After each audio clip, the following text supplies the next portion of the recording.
Gustavo Zambrano Chávez, soy profesor de la Facultad de Derecho y además investigador senior del Instituto de Democracia y Derechos Humanos de la Universidad. Y vamos a hablar sobre consulta previa a pueblos indígenas e institucionalidad estatal en materia de pueblos indígenas en el Estado peruano.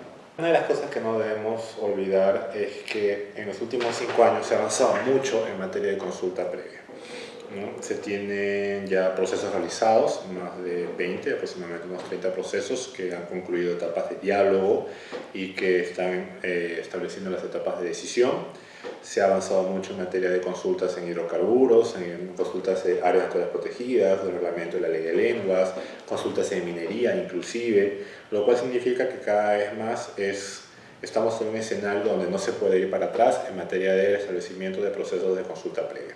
Eso significa que el nuevo gobierno debe ser muy consciente de esta situación en la cual se están encontrando el Ministerio de Cultura y sobre todo los trabajos realizados en el Viceministerio de Interculturalidad.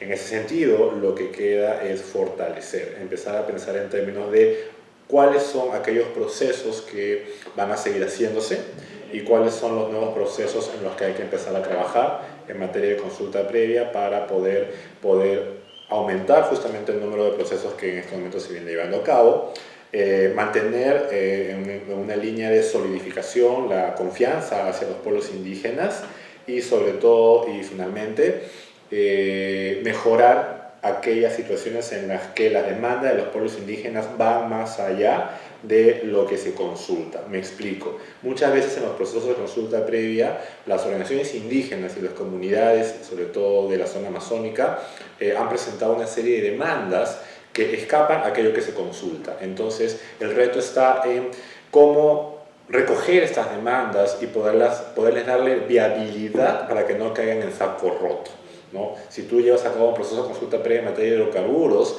no solamente se va a consultar sobre el contrato, sino se van a aparecer temas vinculados a necesidades básicas insatisfechas, a situaciones vinculadas a servicios básicos. Entonces, ¿qué tanto el Viceministerio de Interculturalidad y el resto de los actores van a saber recoger esas demandas y poderlas satisfacer en el corto plazo y sobre todo con la premura que muchas veces no se ha tenido en situaciones como esa? Creo que por ahí va quizás una de las miradas nuevas, un enfoque mucho más flexible en materia de consulta previa que pueda servir no solamente para cumplir con el objetivo de la consulta, sino además poderle sacar provecho también a situaciones que no necesariamente están presentes en el reglamento o en la ley. Yo soy una de las personas que considera que estamos en un escenario donde no se puede retroceder. Es necesario seguir en esa perspectiva, avanzar. Avanzar implica fortalecer. Y en ese sentido, la consulta previa no solamente es una política del Estado peruano, sino que además es un procedimiento que cada vez más se viene asentando y consolidando como parte de la toma de decisiones en el Estado peruano. Recientemente se ha llevado a cabo una serie de modificaciones en materia de consulta previa de carácter normativo, donde se busca que el Ministerio de Cultura tenga un rol cada vez mucho más clave al momento de establecer la consulta en una comisión multisectorial a manera de política nacional. En ese sentido, lo que corresponde al nuevo gobierno es, uno, tener claridad que la consulta previa se debe llevar a cabo no solo para actividades extractivas. Número uno, ¿a qué me refiero? Es cierto que en determinados casos, no en todos, la consulta previa va a llevarse a cabo en situaciones donde tienen que tomarse decisiones respecto a minería y hidrocarburos, lo cual se está llevando a cabo efectivamente. Pero no son los únicos procesos de consulta previa frente a los cuales el Estado peruano se va a enfrentar.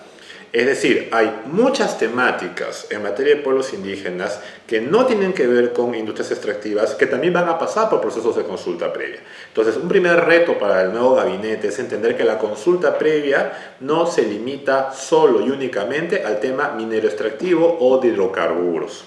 Un segundo reto está en entender que la consulta previa es un diálogo intercultural. Es cierto que se plasma a través de un procedimiento, eso no lo vamos a negar. Es más, fuimos parte en su momento de la elaboración de ese procedimiento. Sin embargo, lo que no podemos dejar de lado es que la consulta previa, más que un procedimiento, es un proceso de diálogo. Y un proceso de diálogo no de cualquier tipo, sino de carácter intercultural, donde el Estado y los pueblos indígenas son capaces de conversar y alcanzar acuerdos en pos de consolidar escenarios que den viabilidad a condiciones de convivencia entre estos dos grupos, el Estado y los pueblos indígenas. Y un tercer reto es, como lo mencioné hace un rato, saber recoger todo ese conjunto de demandas que aparecen en los escenarios de consulta previa, pero que no necesariamente tienen que ver con aquello que se consulta. Entonces, ¿qué tan capaces son los funcionarios públicos, los que se van a quedar y aquellos que van a empezar a involucrarse, de saber recoger esas demandas que plasman necesidades de los pueblos indígenas en diversas temáticas y darles viabilidad concreta? Creo que por ahí debe ir el tema, ¿no? Fortalecer, sabernos preparar frente a escenarios donde aparecen demandas de pueblos indígenas y sobre todo reflexionar de una forma intercultural y dialógica que genera confianza finalmente y podría servir ya en ese caso, si lo quieres ver así, como un mecanismo de resolución de conflictos. Ojo, esto no es sencillo. Esto significa cambiar mentalidades y es un proceso lento que está, como lo mencioné hace un rato, consolidándose. Por eso, cualquier cambio puede significar algún tipo de retroceso. Cambio en el sentido de ir hacia atrás, cambiar instituciones, cambiar de la consulta de un viceministerio a otro, la PCM. Creo que no estamos en un escenario para ese tipo de riesgos posibles. Creo que es una pregunta no solamente importante, sino clave para el nuevo gobierno. Por varias razones. La primera, porque el actual presidente ya electo, Pedro Kuczynski, se comprometió a crear un viceministerio de poblaciones originarias que no necesariamente tenemos claro qué es, qué funciones va a tener y dónde va a estar. En segundo lugar, hay poca claridad respecto a qué es lo que viene haciendo o ha hecho el viceministerio de Interculturalidad. ¿Por qué? Porque en el debate respecto al nuevo gabinete y lo que debería ser este nuevo gabinete, en materia de cultura, el sector cultura, hubo mucho énfasis única y exclusivamente a el tema del patrimonio cultural, llámese museos, a las industrias culturales, etcétera, etcétera, lo cual terminaba invisibilizando que el Ministerio de Cultura tiene dos subsectores, el sector efectivamente de patrimonio e industrias culturales y el subsector de la interculturalidad. Si ya desde el debate público y que me imagino se replicaba en el debate político de aquellos que forman parte del círculo de PPK, se concentraba todo el debate solamente en uno de los subsectores, el otro quedaba invisibilizado o no formaba parte necesariamente de este debate. Frente a eso está esta propuesta pues, de PPK de crear este nuevo viceministerio que no sabemos muy bien qué es. Entonces, ese es un escenario de lo que viene ocurriendo a nivel de debate público en los últimos medios de comunicación. Y creo que no estamos en un escenario para asumir cambios que pueden significar retrocesos en materia de institucionalidad. Me explico. En los últimos 15 años, el Estado peruano ha tenido 7 entidades en materia de pueblos indígenas. Desde el año 2000 a la fecha hemos tenido primero la ZI, después la CONAPA, después INDEPA, después pasó a convertirse en una dirección general del Ministerio de la Mujer, la DGPOA. Luego de un debate en el Congreso de la República, INDEPA fue restablecido, pero un INDEPA sin las capacidades de su antecesor. Posteriormente a eso se convirtió en parte de la PCM como un organismo ejecutor. Y luego ese INDEPA de la PCM, que no tenía ni las funciones, ni el presupuesto, ni la capacidad de la ley de creación de INDEPA, se convierte en el insumo principal sobre el cual se construye el Viceministerio de Interculturalidad. Es decir, en 15 años hemos tenido 7 entidades en materia de pueblos indígenas. El Viceministerio de Interculturalidad es la entidad que en esos 15 años es la que más tiempo ha durado.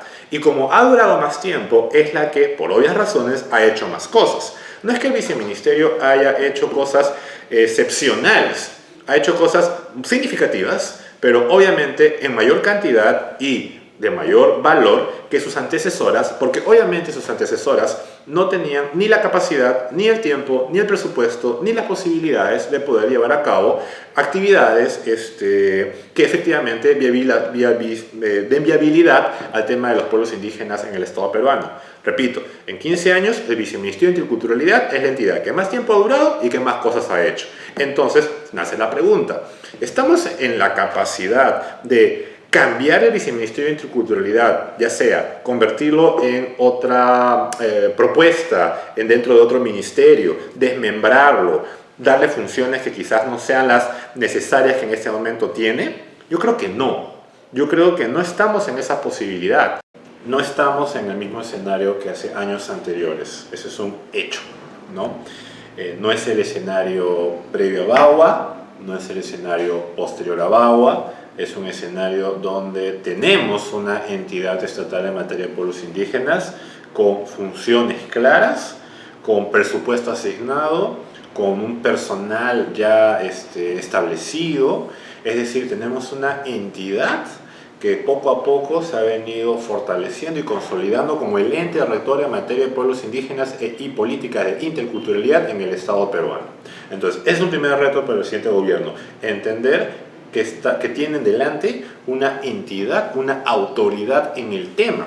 Entonces, cualquier decisión en materia de transporte, vivienda, energía y minas, relaciones exteriores, programas sociales o la que sea, defensa, interior, que tenga que ver con la temática de los pueblos indígenas en el país, va a tener que pedir opinión o compartir el espacio con la autoridad correspondiente, llámese ministro de Cultura, porque ya sabemos que es un ministro, o en su representación quien asuma el cargo de viceministro o viceministra de Interculturalidad.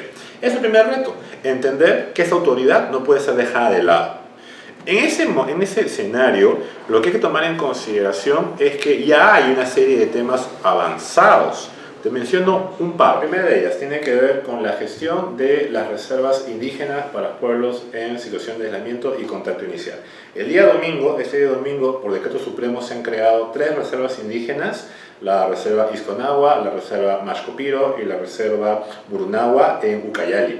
Entonces ya tenemos zonas del territorio amazónico en donde el Estado peruano no solamente ha reconocido la existencia de pueblos indígenas en situación de aislamiento, sino que se han creado reservas. En ese sentido, estamos frente a un escenario de 2 tipos. El primero de ellos es continuar con la creación de las reservas que faltan en el proceso de adecuación, llámese tanto la Nahua Coapacorinanti como la Madre de Dios, que pasen de la categoría de reserva territorial a reserva indígena, y culminar los procesos de creación de las propuestas de reservas que están todavía pendientes. Entonces ahí tenemos una gran posibilidad del Estado frente a qué hacer sobre este tema, que implica, entre otras cosas, gestión del territorio, no solamente de una visión de carácter de aprovechamiento ni de conservación, sino de una visión social, en tanto tiene que garantizarse las condiciones de vida de estos pueblos sobre la base de las directrices de Naciones Unidas y el marco nacional correspondiente.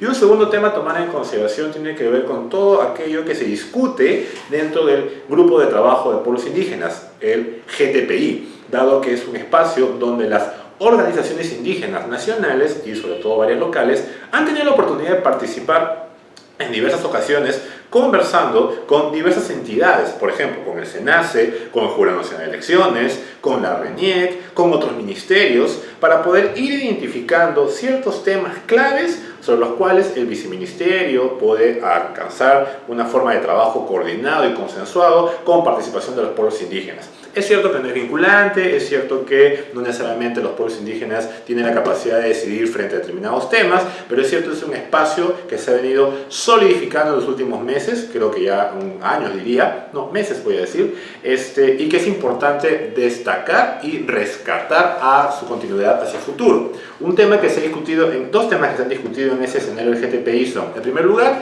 el de la participación política de los pueblos indígenas, no solamente a nivel de gobiernos regionales, sino también a nivel nacional, tomando en consideración que se apunta a las reformas correspondientes para no solamente hablar de cuota indígena, sino un mayor nivel de participación de los pueblos indígenas en espacios de toma de decisión política.